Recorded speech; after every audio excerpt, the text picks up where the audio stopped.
Assalamualaikum teman-teman kelas 5. Hari ini kita akan belajar matematika bersama Bu Ari. Kalian sudah siap? Yuk kita mulai. Hari ini kita akan belajar tentang pengolahan data bagian ketiga, yaitu menafsirkan sajian data. Menafsirkan sajian data berarti mencari informasi lain yang tidak tertulis pada data. Ada banyak informasi yang dapat diperoleh dari data yang telah disajikan dalam tabel atau diagram. Informasi tersebut antara lain sebagai berikut: data tertinggi, data terendah, jumlah data, dan selisih antar data. Pertama, kita akan belajar menafsirkan data dalam bentuk tabel. Perhatikan tabel berikut. Pada tabel berikut disajikan informasi tentang tinggi beberapa anak di kelas 5. Nah, informasi yang diperoleh dari tabel tersebut antara lain adalah: pertama, siswa paling tinggi adalah Naila. Yang kedua, siswa yang memiliki tinggi 150 cm adalah Sahdewa. Yang ketiga, selisih tinggi Banyu dan Algi adalah 4 cm. Lalu yang keempat, jumlah tinggi mereka berlima adalah 732 cm. Rata-rata tinggi mereka berlima adalah 146,4 cm. Nah, adakah informasi lain yang dapat kalian peroleh dari tabel tersebut? Good, tentunya ada, bukan? Selanjutnya, kita akan belajar menafsirkan data dalam bentuk piktogram atau diagram gambar. Perhatikan diagram gambar tersebut. Diagram tersebut menyajikan banyaknya rumah dalam beberapa kompleks perumahan. Dari diagram gambar tersebut diperoleh informasi sebagai berikut. Pertama, kompleks perumahan yang memiliki jumlah paling banyak adalah perumahan Dahlia. Yang kedua, kompleks perumahan yang memiliki jumlah paling sedikit adalah perumahan Bambu Kuning.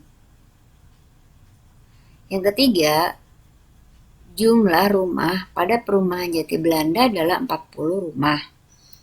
Yang keempat, selisih jumlah rumah di perumahan Dahlia dan Jatimas adalah 20 rumah. Masih adakah informasi lain yang kalian peroleh dari diagram gambar tersebut?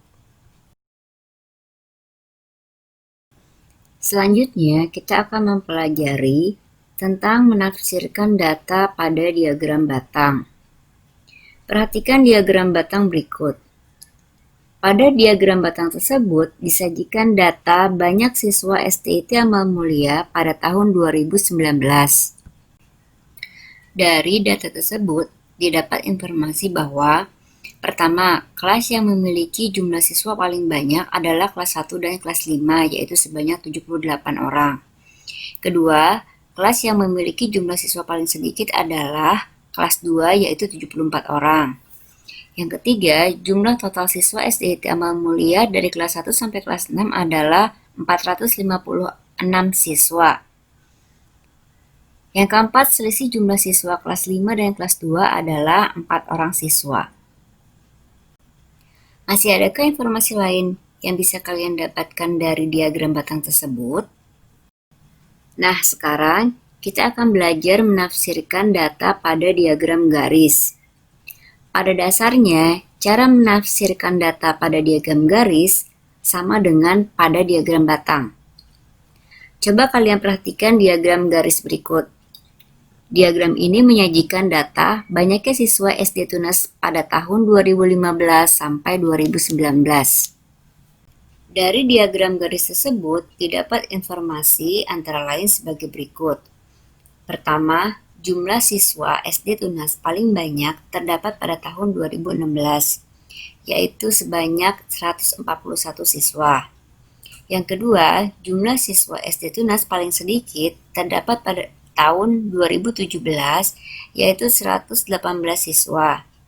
Yang ketiga, jumlah seluruh siswa SD Tunas dari tahun 2015 sampai tahun 2019 adalah 653 siswa. Kemudian selisih jumlah siswa tahun 2016 dengan tahun 2017 sebanyak 23 siswa. Bagaimana teman-teman? Masih semangat belajar matematika? Yuk kita lanjutkan. Sekarang kita akan belajar menafsirkan data pada diagram lingkaran. Coba kalian perhatikan diagram lingkaran berikut. Diagram lingkaran ini menyajikan koleksi buku di perpustakaan SD Cerdas. Dari data tersebut didapat informasi bahwa sebanyak 17% koleksi buku olahraga, 30% buku cerita, 20% buku kesehatan, 15% buku kesenian, dan 18% buku tentang keterampilan.